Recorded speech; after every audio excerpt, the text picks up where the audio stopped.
Storytime with Tim, sharing my stories of long ago, back on the old porch, bloodhounds and all my relatives telling stories about fishing and all kinds of stuff. If you're new to the channel, please subscribe, leave comments, hit the notification bell if you like. Give me a like, hit the old hand thing, and let your friends and family, and your doggies too, know about Storytime with Tim on my YouTube. Below the video, you'll see a thing that says more. Click on that, opens up the description of the video. It has my merch store that's brand new, Amazon store that I have, my disclaimer, and some other things in there. So click on the link for my merch store, help support the channel, and let your friends know about it too. So let's get going on Story Time with Tim. Hey, today's story is about a trip I went with some other friends of mine up to Berch Bay. I've never been there, and we're all in our late teens. And a friend of mine, he had a 57 Chevy, and he had a huge engine in it. I think it was a 427, and it was all I don't know too much about it, but it was blueprinted, and it had Nicky Thompson heads and dual quads and header pipes and all that, and it had a heavy duty clutch on it for racing and that kind of stuff, you know. So, but the outside of the car, you could tell it was it had all that stuff underneath the hood. It needed a paint job and all that, but really cool 57 Chevy that he had. So anyway, we all got together and decided we were going to go up to Berch Bay.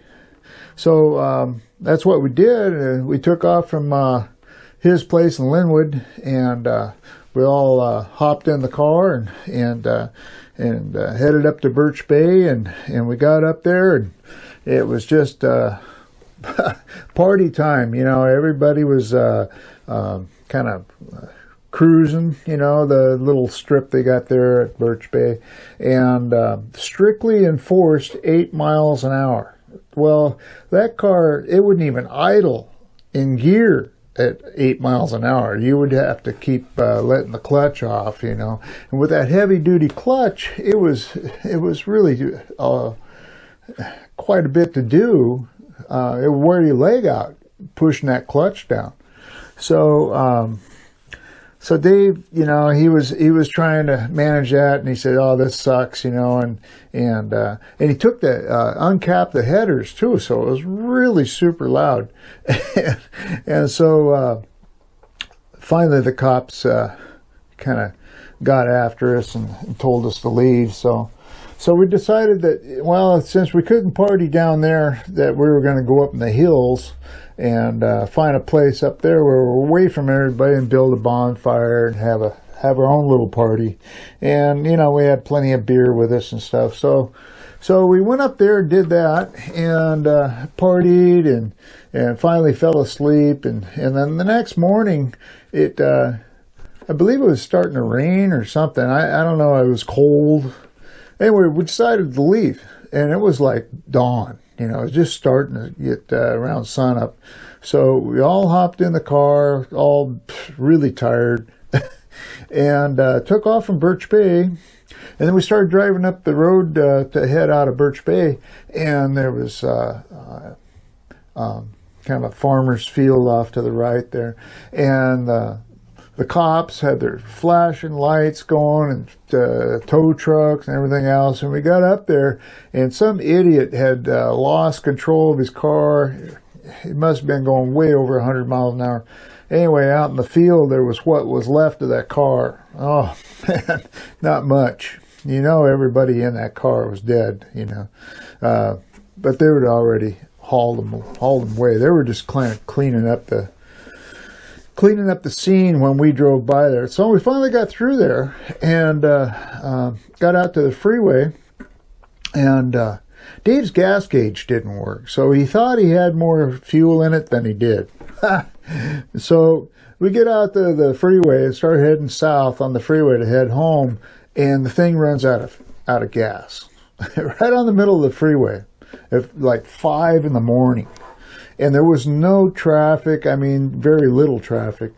And here we are, pushing the car down the right-hand side of the freeway, trying to push it off the exit, the next exit, to go get fuel. And anytime somebody went by, we went, hey, slow down, you know, give us a ride, you know, because we could have went one person up to the gas station, you know, with get some gas in a gas can, and we could have gone on our way, but nobody would stop. So finally, here comes a state patrol, and I went, oh, he's going to stop for sure, you know. and I was pushing, but I got tired of pushing, you know, with my hands, so I started pushing with my back. And pretty soon that was difficult. So I had a pillow with me. I had a sleeping bag and pillow. So I brought my pillow out and put it behind my back to help push that car. Well, when I saw the state patrol coming, with all these other people just bypassing us, not even stopping. So here he comes, and he's starting to slow down, and then he speeds up like he's just going to go right by us. So I threw my pillow at his car, and it stuck on the back of his car, and he just kept driving. He took off with my frickin' pillow. I couldn't believe it. So anyway, we kept pushing. We got off the freeway, you know, pushed the car up to this old gas station, and you know, we had to go over the overpass and all that to get even over there to where it was at. And then it was an old gas station, but it had a house, or you know, the grocery store, and then the upstairs living quarters, and it was an old house. And so it said closed. And one buddy was with me. He said, well, we got to get gas, you know. He said, here. So he reached down and picked up a rock and tossed it at the window upstairs. And it didn't break, but I was like, oh my God, you know. So anyway, the guy that did live there, he came down and he was so mad. Oh, I swear he was going to shoot us. So we explained what was going on. We needed just, you know, gas can full of fuel so we could get down to Bellingham and get filled up. And finally, we talked him into it. And so he said, all right, get your gas and get out of here, you know, and here's your money. And he says, I don't want it, just get out of here. So we got some free gas out of all that. Anyway, so we put the gas in the car, and Dave didn't even want to drive, so he asked me to drive, right? Well, hell, I didn't know how to drive a stick, you know, so he explained what to do and all this, you know. So I started driving, and I had it in first gear to start, and the car was hopping really bad, you know, that clutch. I almost had to push 2 feet on that clutch to push that clutch down to get it in gear. That was ridiculous. So anyway, I started in second gear instead of first. All right, so finally got going down the freeway and started heading home. And so we got home, and well, actually stopped and got gas, but we finally got home, and my ears were numb from those freaking headers being off that thing. Man, that was loud. So that was our adventure up at Berch Bay. I lost a pillow and learned how to drive a stick, kind of. And it was fun. Anyway, you like the story, please subscribe, leave comments, and hit that notification bell on the right. Thanks.